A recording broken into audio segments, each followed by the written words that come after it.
Good morning, everyone. Today we are going to study what is the meaning of advertising budget. So, advertising budget is an estimated amount that an organization decides to invest in the promotional expenditure over a period of time. So, advertising budget is the money a company set aside to accomplish the marketing objectives.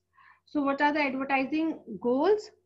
So, advertising budget depends upon which are the target customers, what is their demographic profile, what kind of media is best for the target customers.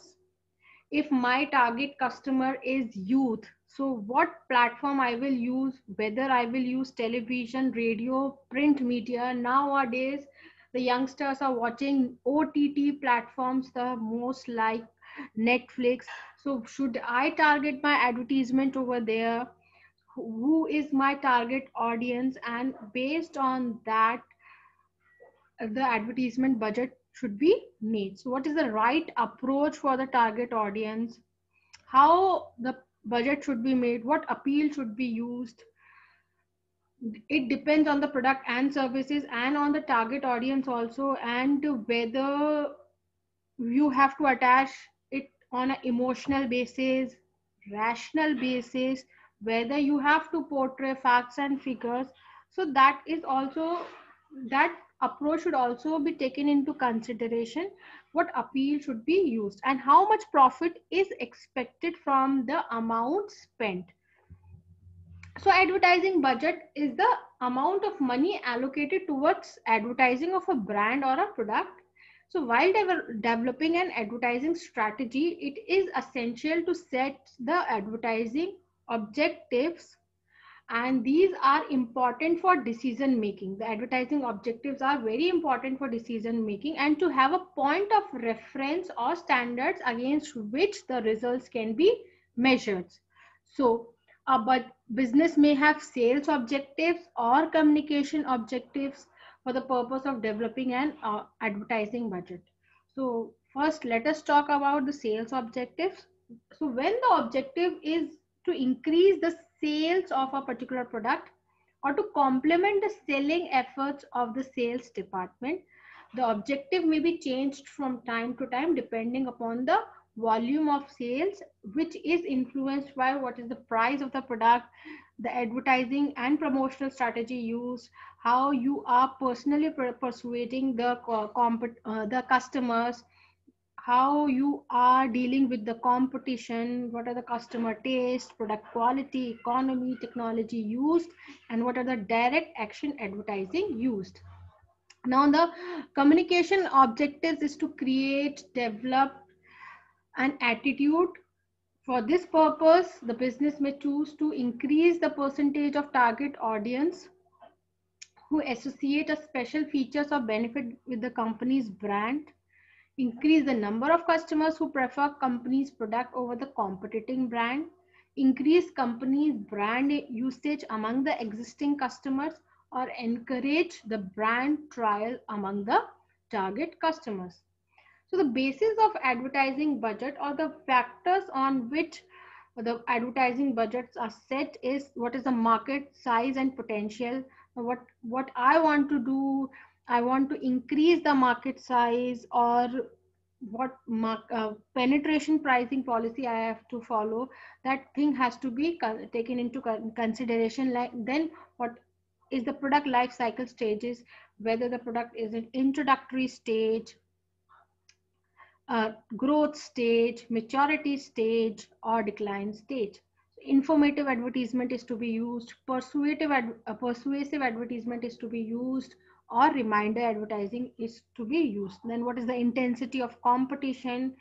What advertising frequency should be used? It should be continuous, or only one day you have to give the advertisement, and what are the product differentiation strategies that are being used. So the theoretical basis for creating advertising budget is economic marginal analysis, and according to economic marginal analysis, a firm should continue to increase its advertisement budget for a particular brand or for a certain target market as long as the marginal revenue exceeds the incremental expenditure. So most advertisers support two models of advertising to sales response. The first is concave downward functions and the second is S-shaped function. So on both of these curves, on y-axis incremental sales is used, and on x-axis advertising expenditure is used, and we can say that here a concave is forming in a downward direction, so the name is concave downward function curve. And in the second model, we can see S is forming, so the name is S-shaped function curve. So what is concave downward function advertising curve? So Julian and Johan reviewed more than 100 studies of the effect of advertising on sales and concluded that the effect of advertising budget follows the microeconomic law of diminishing returns. They found out that increase in advertising expenditure leads to decrease in its value. So from marketing point of view, those customers who are willing to make purchases do so initially after getting exposed to the early advertisement. So the repetition of advertisement and increase in advertising expenditure do not stimulate purchase among the people who do not want to buy. So with every repetition of the advertisement, there is no additional information supplied to the already potential buyers, which may persuade them to go ahead and make the purchase. So according to concave downward function model, the effect of advertising begins to diminish, and hence low advertising expenditure may be needed to create the optimal influence on sales. Now the second is S-shaped response curve. So this particular curve says that initial advertising budget have a little impact on sales, and which is shown in the flat shape of the zone A. So we can see on the flat shape on the zone A, this is the zone A, zone B and zone C. So after a certain amount of expenditure has been made, the firm is in range B, and the advertising and promotional effect begins to have an effect as an additional increment of the expenditure, and it results in the increased sales. And with the increase in sales continues only to a point, and after that the range C, that means additional expenditures, results in almost no or little sales. Now the approaches of advertising budget, these two approaches are very important approaches. The first approach is top-down approach and the second approach is build-up approach. So the difference between both these approaches are, in top-down approach, top management sets the spending limits, while in build-up approach, first, what are the advertising objectives which are set. In top-down approach, the advertising budget is set within the allocation limit, whereas in built-up approach, what are the activities necessary to achieve the objectives are planned first. In top-down approach, the advertising objectives and activities are planned according to the set budget. So first the budget has been set, and accordingly the advertising objectives and activities are planned. While in build-up approach, cost of different advertising elements are budgeted. So we can say that top-down approach is a judgmental approach, whereas build-up approach is approved by the top management. In top-down approach, budget is not linked to the objectives, while in build-up approach, budget is allocated on the basis of activities considered essential to accomplish the objective. So in top-down approach, predetermined budget allocations are not related to advertising objectives, and the methods are affordable method, arbitrary allocation method, percentage of sales method, competitive parity method, and return on investment method. While Built up approach has objective and task method, payout planning method, quantitative approach method, and experimental approach. So what is affordable method? Or we can say all you can afford. It is a very simple method. It says whatever is left out of the financial budget is allocated to the advertising. So after making all the business expenditures, the amount left is allocated to advertising and no consideration is given to the advertising objectives or goals. The second is arbitrary allocation method. So there is no theoretical basis of creating a budget, and budget is allocated on the basis of what is felt necessary by the decision maker, and that is why it lacks the systematic thinking, and it also don't have the relationship with the advertising budget. So managers believe that some amount must be spent on advertising and they simply picks up a figure. The next approach is percentage of sales method, and it is the most commonly used method by large and medium sized companies. And in this particular method, the budget is allocated depending upon the total sales figure. Higher the sales, higher the budget amount, lower the sales, lower the budget amount. So the basis of budget allocation is the total sales of the product or the brand. So it may be a fixed percentage of last year's sales figure, a fixed percentage of projected sales figure of the next year, or a fixed amount of unit product cost is taken as the advertising expenses and multiplied by the number of the projected sales units.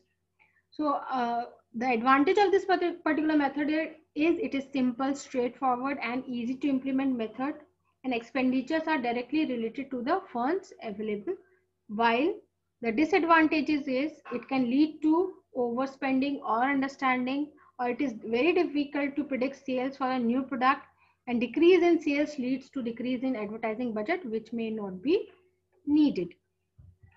The next method is competitive parity method. So this budget is based on competitors' expenditure. The advertiser decide budget matching the competitor's percentage of sales allocation. Information of competitor budget is available in trade journals or business magazines. So the basis is that collective wisdoms of many firms may generate an advertising budget which is optimum or close to optimum. So the disadvantage of this particular method is each firm allocate budget according to its own specific goals, and it ignores the contribution of media and creative execution, and information is gathered when the money is spent. So the next method is objective and task method. In this method, the selling objectives and budget decisions are linked and considered simultaneously. So it involves defining the advertising communication objectives which are to be accomplished, then deciding the specific strategies and tasks necessary to achieve them, and then establishing the cost involved in putting the action or the activities into operation, and the total of these costs is taken as a base to determine the advertising budget. So the advantage of this method is it does not rely on past sales or future sales forecast.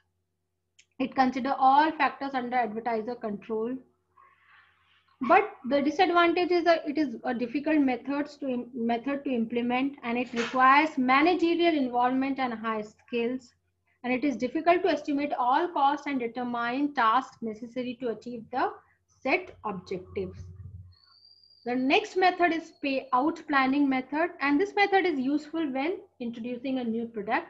The aim is to spend heavily on to achieve increased awareness and the product acceptance.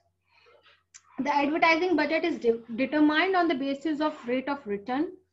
The advantages of this particular method is it is useful and logical planning tool, but the disadvantages are it cannot account for uncontrollable factors like competition, changes in government policies, new technology.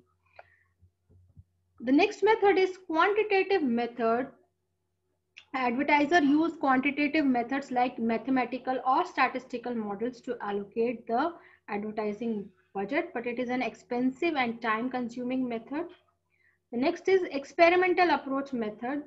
It is an alternative to quantitative model. So the advertiser conducts test or experiment in one or more selected market, and the advertising strategy is tested in market areas having a similar population, brand usage, market size.